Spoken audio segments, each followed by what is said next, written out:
Hi, welcome, join us. Today, Pat and I are about to drive the beautiful, exhilarating but terrifying Hogback on the iconic Route 12 in Utah, and then it's onward to hike the stunning Calf Creek Falls Trail.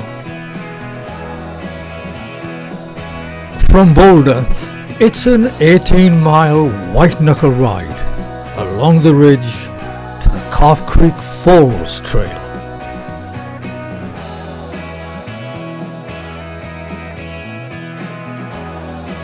Calf Creek Canyon.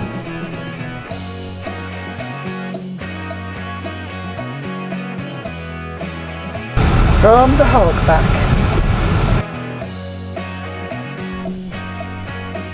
On the Hogback, the road seems impossibly balanced on a narrow spine of sandstone, with sky on both sides and nothing but air between the road and the canyons far below.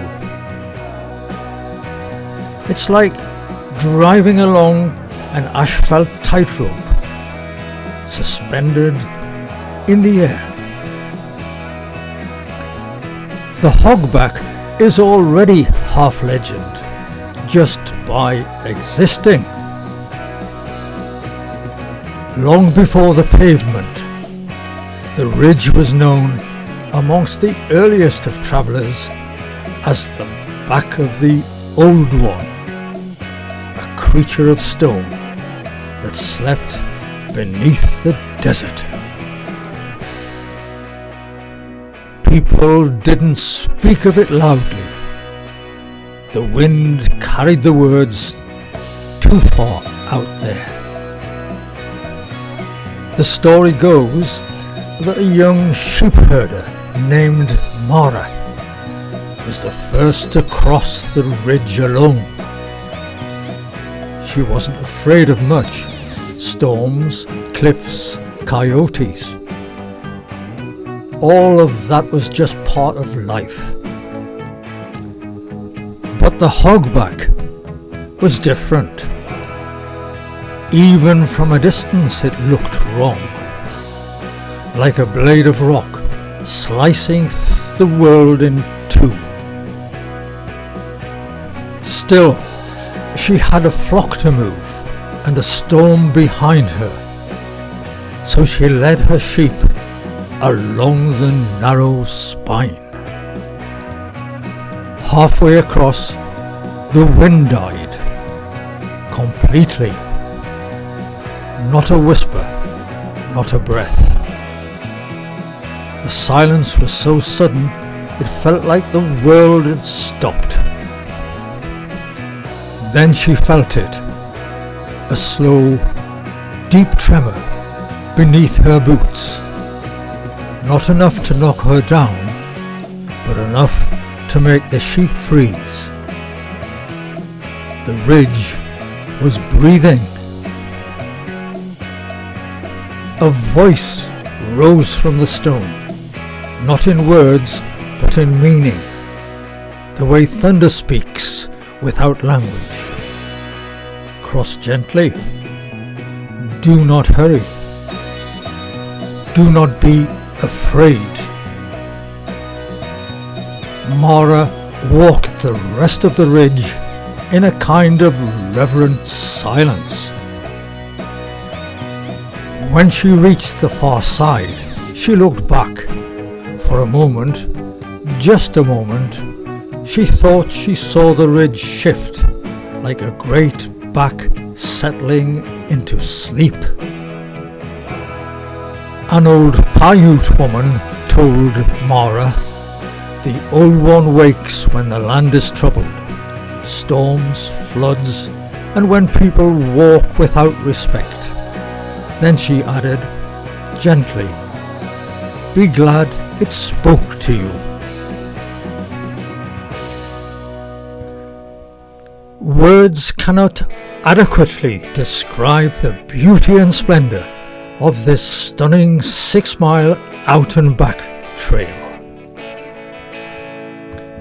It follows the Calf Creek through the canyon to the 126-foot high waterfall.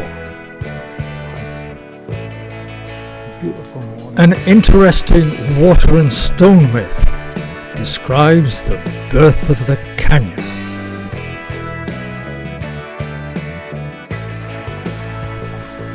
Long ago, when the desert was still soft and the sky hung low enough to touch, the world was shaped by two ancient beings, Tava, the spirit of stone, and Sura, the spirit of water. They were opposites in every way. Tava was patient, unmoving, and proud.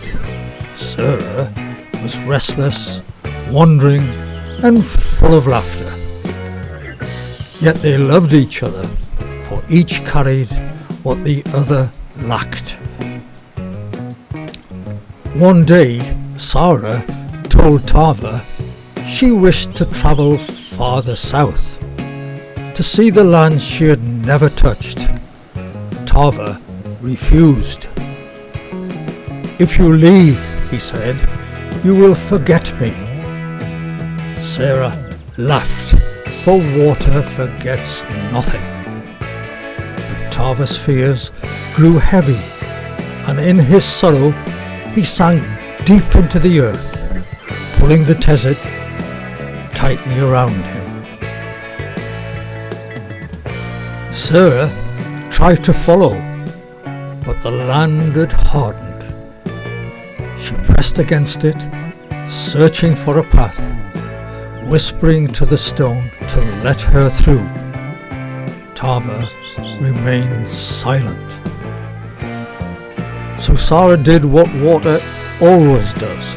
She persisted. For days and nights, beyond counting, Sarah pushed, trickled, seeped and sang. Her voice wore grooves in Tava's silence. Her touch softened his stubbornness. Her persistence carved a narrow path through his heart. Where she pressed hardest, the stone split open. Where she lingered, pools formed. Where she danced, the canyon widened. Thus was born the winding corridor we now call Calf Creek Canyon.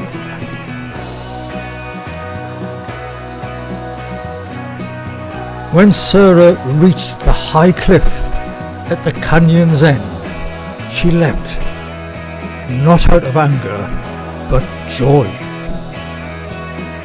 Her fall became a shimmering veil of water, scattering light into 1,000 colours. Tava rose to watch her, humbled by her beauty. He shaped the amphitheatre around her plunge, curving the stone so that her voice would echo forever. This is the waterfall we know today. Sarah, the spirit of water, and Tava, the spirit of stone, made a pact. She would continue her journey, but always return to carve him gently. He would remain strong, but never again try to hold her still. Together they would shape the canyon, slowly, lovingly, and endlessly. And so the canyon lives as a reminder. Water remembers, stone forgives, and the world is shaped by the meeting of the two. Another folklore story tells of a young girl who wandered farther than she meant to gather seeds along the canyon rim. She heard something impossible, the sound of falling water in a land where silence usually reigned.